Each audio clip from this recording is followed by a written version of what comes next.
All right, welcome. Today, we're going to break down developmental dysplasia of the hip, or DDH. We're going to cover everything you need to know, from the basic causes right through to the key imaging findings. The goal here is to give you that consultant-level confidence so you're ready for any exam or clinical scenario that comes your way. So here's how we're going to tackle this. We're going to follow a really logical progression, starting with the why and how of DDH. Then we'll move into how to assess it clinically, and finally, how to prove it with imaging. And trust me, this is exactly the kind of structured thinking they want to see in your exams. Okay, first things first. Before we can even think about treating DDH, we've got to nail the basics. So, what exactly is it, and what's going on under the hood, pathologically speaking? Right, so the first and most crucial point is that DDH isn't just one thing, it's a whole spectrum. On one end, you might have a hip that's just a little bit underdeveloped, a shallow socket or acetabulum. And on the other extreme, you've got a hip that is completely out of joint. Understanding this entire range is absolutely fundamental. And this is where it gets really interesting, because it's like a chain reaction. It all kicks off with some primary instability, usually because the ligaments are a bit too lax. This instability means the socket, the acetabulum, doesn't develop properly. It stays shallow. As the femoral head keeps slipping partially out, or subluxating, the body tries to compensate by forming this cartilaginous ridge called a limbus. And if this goes on for too long, you end up with a chronic dislocation and real physical barriers that can literally block you from putting the hip back in.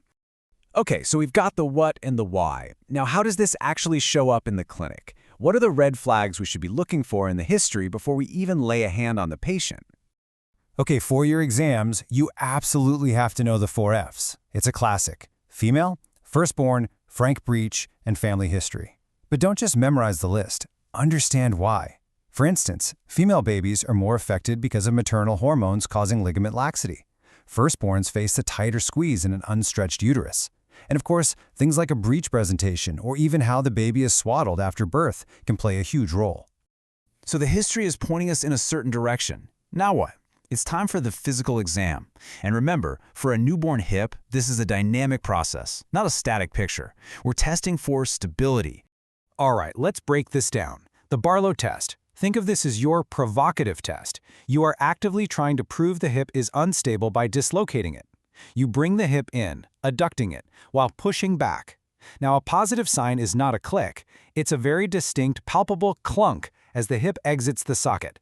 Remember, B for bad. You're doing a bad thing by pushing the hip back and out of the joint. And then we have the ortolani, which is, you guessed it, the complete opposite. If Barlow is pushing it out, ortolani is all about putting it back in. You start with the hip dislocated, you gently abduct it or open it up while lifting forward. And again, you're feeling for that satisfying clunk of entry as the hip pops back into place. You can think O for opening the hip to reduce it. Now this is an absolutely critical point, and it's a favorite Viva question, so listen up. Why do these classic tests stop working after about 3 months? Well, it's because the body starts to adapt. Soft tissue contractures develop around that dislocated hip, essentially fixing it in that abnormal position. It becomes irreducible, so it's no longer clunking in and out. So what happens then? If Barlow and ortolani are off the table after a few months, how do we pick this up? Well, the clinical signs change, and frankly, they become a bit more subtle. This table right here is pure gold for revision. Look, in that older infant from about 3 to 12 months, the number one most sensitive sign becomes limited hip abduction. The adductor muscles get tight and you just can't open the leg up as far as the other side. You might also spot things like uneven skin folds on the thighs, or the Galeazzi sign, where one knee looks lower than the other. And of course, once the child is walking, you'll see it in their gait, a limp, or what we call a Trendelenburg gait. Okay, so at this point, our clinical suspicion is very high. But in medicine, pretty sure isn't good enough. We need proof. We need a definitive diagnosis, and that's where imaging comes in. And here's the rule you've got to remember. The type of imaging you choose is completely dependent on the kid's age. It's all about one thing: bone. In a young baby, the head of the femur is still cartilage, so it's basically invisible on an X-ray. That's why we have to use ultrasound. It's only after about 4 to 6 months, when that bony nucleus starts to appear, that we can switch over to X-rays.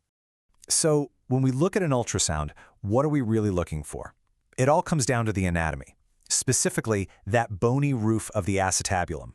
Think of it like this. A good roof is like a deep socket with a nice, sharp, angular edge that provides great coverage. A poor or dysplastic roof, on the other hand, is just flat, rounded, and shallow. So to quantify this, to put some hard numbers on it, we use the graph method.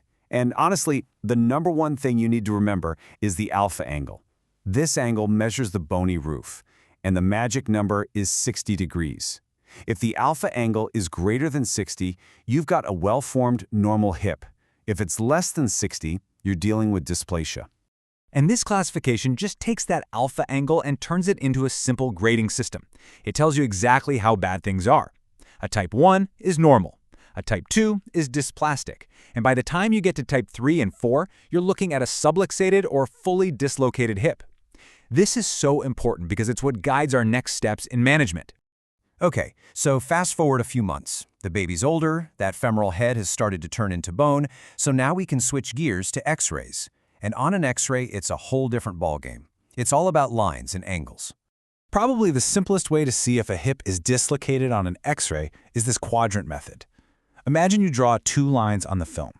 First, Hilgen-Reiner's line, a horizontal one right through the pelvic growth plates. Then Perkins' line, a vertical one down from the bony edge of the socket. These 2 lines create 4 quadrants. And here's the take-home point. A normal, healthy femoral head must live in the lower inner quadrant. If it's anywhere else, it's dislocated. Simple as that. But what about dysplasia, the shallow socket? For that, we've got 2 other great tools. The first is Shenton's line. It should be this beautiful, smooth, continuous arc. If that arc is broken, the hip is out of place. Then there's the acetabular index, which directly measures the slope of the roof. Just think of it like the slope of a house roof. A really steep roof, which means a high number, just isn't providing enough cover to keep the femoral head in place. So we've done all this great diagnostic work, we've confirmed it, now we can actually do something about it. And the great news, especially for young infants, is that we often start with something non-invasive, like the Pavlik harness. It's a clever little brace that just gently holds the hips in that perfect position, flexed and abducted, to encourage the hip socket to grow and develop normally around the femoral head. And that really brings us to the end of the diagnostic journey. But nailing the diagnosis is only half the battle, right? The next big question is always, what do we do now? And that's where it gets really interesting, because the choice between something like a simple harness and major surgery depends almost entirely on one thing: the age of the patient. Understanding that is the next step on the path from diagnosis to treatment.